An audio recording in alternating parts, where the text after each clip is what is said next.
அனைவருக்கும் வணக்கம். இப்போ டியூஸ்டே உங்களுக்கு கிருத்திகை வருது. அதுக்கப்புறம் புதன்கிழமை பௌர்ணமி வருது. இந்த கிருத்திகையும் ரொம்ப முக்கியமானது, அந்த பௌர்ணமியும் ரொம்ப முக்கியமானது. முருகர் இது ஏற்கனவே உங்களுக்கு பலமுறை நான் சொல்லியிருந்தாலும், இந்த கார்த்திகை தீபம் என்பதே நாம் ஏன் கொண்டாடுகிறோம் என்றால், முருகர் உலகத்திலேயே முதல்ல விவசாயம் ஆரம்பிக்கிறதுக்காக இலங்கையில் பனங்காட்டை கொளுத்தினார். அதாவது கார்காலத்தில் தீ வைத்து கொளுத்தியதால் கார்த்திகை அப்படின்னு சொல்லிட்டு வந்தது. அதுதான் கிருத்திகைன்ற பெயர்லையும் நம்ம இன்னைக்கு பார்க்குறோம். ஆனால் இந்த மாதத்தில் வந்தது தான் அவர் கார்காலத்தில் தீ வைத்து கொளுத்திய நாள். அதனால் இது முருகருக்கு மிக முக்கியமான நாள் என்பது ஒன்று. இரண்டாவது, முருகர் செவ்வாய்க்குரிய கடவுள். செவ்வாய் தோஷம் இருப்பவர்கள் முருகரை வணங்கலாம். அந்த மாதிரி உங்களுக்கு வேறு ஏதாவது இந்த பில்லி சூன்யம் ஏவல் மட்டும் இல்லாமல் தீய சக்திகள் நம்மளை அணுகாமல் இருக்கிறதுக்கும், அப்புறம் கடன் தொல்லை தீரத்துக்கும், அந்த மாதிரி நிறைய விஷயங்களுக்கெல்லாம் உங்களுக்கு செவ்வாய்க்கிழமை வணங்குவதாகவும் அதே சமயத்தில் முருகரை வணங்குவதாகவும் இருக்கின்றது. இந்த இப்போ யார் பில்லி சூன்யம் வச்சுட்ருக்காங்க? சும்மா ஓயாமல் பில்லி சூன்யம் எல்லாம் யூடியூப்பில் சொல்லிட்டு இருக்காங்கன்னு நீங்கள் நினைக்கலாம். ஆனால் பில்லி சூன்யம் என்பது எந்த காலத்திலேயுமே யாரும் பெரிதாக மண்ணில் புதைத்தோ ஏதாவது பொருட்களை வைத்து செய்தது என்பதை விட, பில்லி சூன்யத்தை விட மோசமான விஷயம் தன்னை சுற்றியுள்ள மனிதர்கள் உங்களுடைய ஒரு சின்ன அது ஃபாரினாக இருக்கட்டும், இங்கேயா இருக்கட்டும், எல்லா இடத்துலையுமே ஒரே தெருவில் பழகக்கூடியவர்கள் அல்லது ஒரே வீட்டில் இருக்கக்கூடியவர்கள் அல்லது ஒரே வயதினராக இருந்தால் சரியா, அதே சேம் ஃபீல்டில் இருக்கிறவங்க தன்னை விட ஒரு படி அதிகமாக போயிட்டா தன் மனதுக்குள்ள ஒரு விதமான சஞ்சலம் ஏற்படுது. அந்த சஞ்சலம் என்பது, அந்த மனதுக்குள் ஏற்படுகின்ற சஞ்சலம் என்பது அது சுற்றி இருப்பவர்களை தாக்கத்தான் செய்யும். அதைத்தான் பில்லி சூன்யம், அந்த காலத்தில் அதற்கென்றே பில்லி சூன்யம் என்றே ஒன்று வைத்து விட்டார்கள். இப்பொழுது கூட அதற்கான வேலையை செய்பவர்கள் செய்கிறார்கள். அதை வைக்கவில்லை என்றால் கூட அதற்கு இணையான விஷயத்தை தான் மனதில் சுற்றி இருப்பவர்கள் ஒரு பிரச்சனையாக நினச்சாலும், நீங்கள் முன்னேறத்தில் அவங்களுக்கு விருப்பம் இல்லைனாலும், லைட்டாக ஜலஸ் ஆனாலும் சேம் எஃபெக்டை தான் கொடுக்க போகுது. அதைத்தான் பில்லி சூன்யத்துக்கு நீங்கள் இந்த சாமியை கும்பிடுங்க, எதிரி இருந்தால் இந்த சாமியை கும்பிடுங்கன்னு சொல்லிடுறாங்க. அது மாடர்ன் சொசைட்டியாக இருந்தாலும் இந்த நிகழ்ச்சி, இந்த உணர்வு என்பது மனிதனுக்குள் ஒன்று பழகி போன ஒன்றாக இருக்கின்றது. அது எல்லாவித உணர்வுகள் எப்படி தும்மல் இருமல் இருப்பது போன்று இந்த தனக்கு அருகில் இருப்பவன் அல்லது காலத்தினவர் அல்லது சம வயதினர் தன்னை விட ஒரு படி மேலுக்கு போனால் அவங்க மேலே ஜலஸ் ஆகுறதோ, இல்லை நல்ல தனக்கு எதிர்க்க ஒரு ருசியான சாப்பாட்டை அவங்களால சாப்பிட முடியுது, நம்மளால சாப்பிட முடியல, நம்மள அவங்க நல்லா ட்ரெஸ் போடுறாங்க, அந்த அளவுக்கு நம்மளால போட முடியல அப்படின்னு எந்த ஒரு விஷயமும், ஒரு சின்ன நினைப்பு கூட, ஒரு சிறிய ஏக்கம் கூட, அந்த ஏக்கம் என்பது அந்த மனதளவில் பதிந்தால் அந்த மனம் என்பது ஆகாயம். ஆகாயம் என்பது உலக, அதாவது யூனிவர்ஸ் என்பது தான் ஆகாயம் உங்களுக்கு. அப்பொழுது புல் செடி பூண்டு எல்லாம் உலகம் முழுக்க உங்களுடைய ஒரு எண்ணம் உலகம் முழுக்க அப்படியே பரவும். நீங்கள் இருக்கும் இடத்திலிருந்து உங்கள் மனதில் நீங்கள் நினைக்கும் நினைவுகள், நல்ல விஷயங்களை நீங்கள் நினைத்து, அதனால தான் பிரபஞ்ச சக்தியில் திரும்ப திரும்ப மனசில் நீங்கள் நினச்சா அது நடக்கும்ன்றதுக்கு காரணம் என்னன்னா, அந்த மனம் என்பது ஆகாயம். அது பூமியில் இருக்கிற அந்த யூனிவர்ஸில் ஃபுல்லாக பதியுது போயிட்டு. நீங்கள் நினைக்கிறது ஒரு குறிப்பிட்ட ஒரு விஷயத்தை அடையணும்னு நினச்சா அதுக்கும் அது ஒர்க் அவுட் ஆகுது. இல்லை அவங்க நம்மளை விட முன்னேறிட்டாங்கன்னு சொல்லிட்டு உங்கள் மனசில் கஷ்டப்பட்டாலோ, ஏக்கப்பட்டாலோ, இல்லை சபிச்சாலோ, இல்லை திட்டினாலோ, இல்லை குறைஞ்சபட்சம் நீங்கள் ஒரு சின்ன ஏக்கப்பட்டாலும் அது அந்த ஆகாயத்தில் பதிகின்றது மனசில். அதைத்தான் நம்ம பில்லி சூன்யம்னு சொல்லிட்டு சொல்லிடுறோம். பில்லி சூன்யம் போய் வைக்கணும்னு அவசியம் கிடையாதுன்றதை நான் ஏற்கனவே பலமுறை சொல்லியிருக்கேன். மனசில் பக்கத்தில் இருக்கிற நினச்சாலே போதும். அடுத்தது உங்களுக்கு அடுத்த ஸ்டெப் முன்னேற்றத்தை அது தடுக்கும். உங்களுக்கு வர வேண்டிய விஷயங்கள் அதுக்கு தடையாகும்.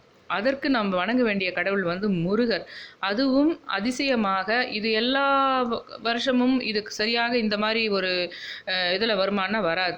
இந்த மாதிரி அதிசயமாக நம்மளுக்கு இந்த முருகர் இந்த மாதிரி தீய சக்திகளை விளக்கக்கூடிய, இந்த தீய எண்ணங்களை எதிர்க்கக்கூடிய இந்த செவ்வாய்க்கிழமை வருகின்றது. அதுக்கு மறுநாளே புதன்கிழமை உங்களுக்கு பௌர்ணமி. புதன்கிழமை வந்தால் மிகச்சிறப்பு.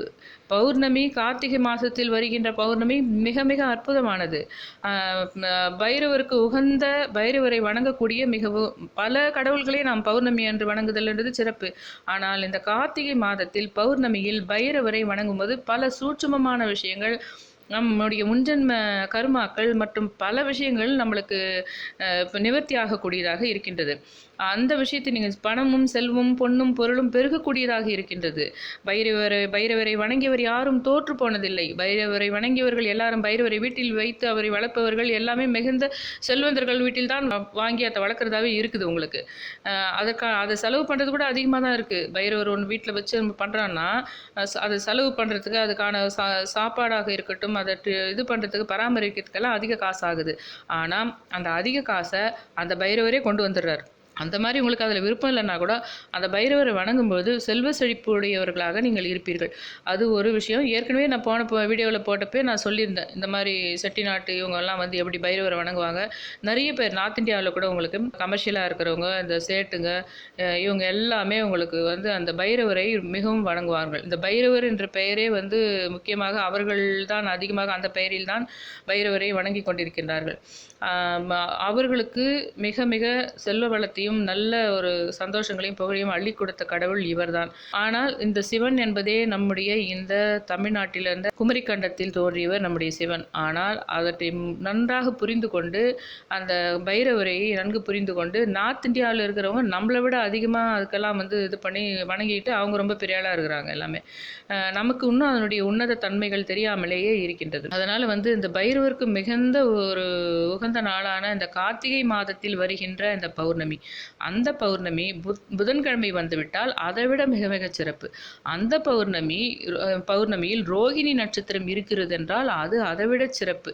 இந்த ஒரு அது செவ்வாய்க்கிழமை வந்து உங்களுடைய தீய சக்திகளை விலக்கி ஒரு விஷயத்தை துடைத்து அந்த இடத்தில் இருக்கின்ற அசுத்தங்களை துடைத்து எடுத்து ஒரு பாத்திரத்தில் கழுவி வைத்து விட்டு மறுநாள் அவற்றில் வந்து பொன்னை குவிக்கக்கூடிய விஷயமாக செவ்வாய்க்கிழமை உங்களுக்குள்ள தீய சக்திகளை விலக்கி உங்களுக்கு உங்கள் கண்ணுக்கு தெரிஞ்ச தீய சக்தி, கண்ணுக்கு தெரியாத தீய சக்தி எல்லாவற்றிலும் இருந்து நீக்கி விடுகின்றது. அதே புதன்கிழமை சுத்தப்படுத்திவிட்டு பின் புதன்கிழமை நீங்கள் வணங்கக்கூடிய தெய்வம் என்பது அவற்றில் பொன்னையும் பொருளையும் சந்தோஷங்களையும் நிரப்பக்கூடியதாக இருக்கின்றது. இந்த ஒரு செட் ஆஃப் ஒரு விஷயம் வந்து எல்லா வருஷமும் வரப்போதான்னா கிடையாது. இதே மாதிரி உங்களுக்கு இந்த செவ்வாயும் புதனும் அடுத்தடுத்து வந்து புதன் என்றது பௌர்ணமியாக இருந்து புதன் என்பதில் ரோகிணி நட்சத்திரமாக இருந்து உங்களுக்கு அது கார்த்திகை மாதத்தில் வந்து செவ்வாய்க்கிழமை அதுக்கு முன்னாடி வர செவ்வாய்க்கிழமை முருகரின் தினமான உங்களுக்கு செவ்வாய்க்கிழமையே வருவதாக இருக்கின்றது. இத்தனை விஷயங்கள் இந்த 10ஆம் தேதியும் 11ஆம் தேதியும் பொதிந்து இருப்பது நமக்கு கிடைத்த ஒரு இந்த காலகட்டத்தில் வாழும் நமக்கு ஒரு அற்புதம். ஆகவே இந்த நான் சொல்லும் ஒரு முறையில் நீங்கள் பூஜையை மேற்கொண்டால் மிக சுலபம், ரொம்ப கஷ்டம் கிடையாது. அதாவது செவ்வாய்க்கிழமை வந்து நீங்கள் 9 எலுமிச்சம்பழங்கள், அதில் வந்து முருகருக்கு அருகில் உள்ள முருகருடைய சன்னதியில் 9 எலுமிச்சம்பழங்கள், அதாவது தீபம் நீங்கள் போட்டால் 18 தீபமாக அது இருக்கும். அந்த 18 என்ற எண்ணிக்கையும் மிக சிறப்பானது. அதே சமயத்தில் செவ்வாய்க்குரிய எண்ணிக்கை 9. அந்த முருகருக்கு நீங்கள் 9 எலுமிச்சம்பழங்களில் தீபம் போடுவதோடு நீங்கள் உங்கள் மனதில் எத்தனை வேண்டுதல்கள் இருக்கின்றதோ, அதாவது உங்களுக்கு பிள்ளையை பற்றி ஒரு வேண்டுதல் இருக்கும், உன்னை பற்றி ஒரு வேண்டுதல் இருக்கும், உங்கள் கணவரை பற்றி ஒரு வேண்டுதல் இருக்கலாம், அல்லது உங்கள் மனைவியை பற்றி ஒரு வேண்டுதல் இருக்கலாம், அல்லது உங்கள் அம்மாவை பற்றி ஒரு வேண்டுதல் இருக்கலாம். எந்த வேண்டுதலையுமே நீங்கள் 9 முறை சொல்ல வேண்டும். கண்களை மூடி முருகரை ஒரு முறை சொல்லி முடித்த பின் மறுபடியும் முருகரை ஒரு முறை பார்த்து கொள்ள வேண்டும். முருகர் வள்ளி தெய்வானை காட்சியை ஒரு முறை பார்த்து கொள்ள வேண்டும். மறுபடியும் கண்களை மூடி 9 முறை அந்த வேண்டுதலை வைக்க வேண்டும்.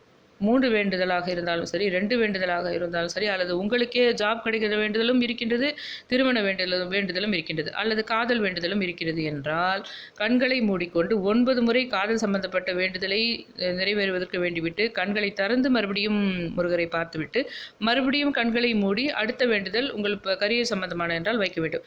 இப்படி உங்களுக்கு எத்தனை வேண்டுதல் இருக்கின்றதோ அதை 9 முறை சொல்ல வேண்டும். இதே விஷயத்தை நீங்கள் எப்படி பண்ணணும்னா புதன்கிழமை வந்து நீங்கள் முடிஞ்ச வரைக்கும் சாயந்தரமாக ஒரு 6 மணிக்கு மேலே 5 முறை செய்ய வேண்டும்.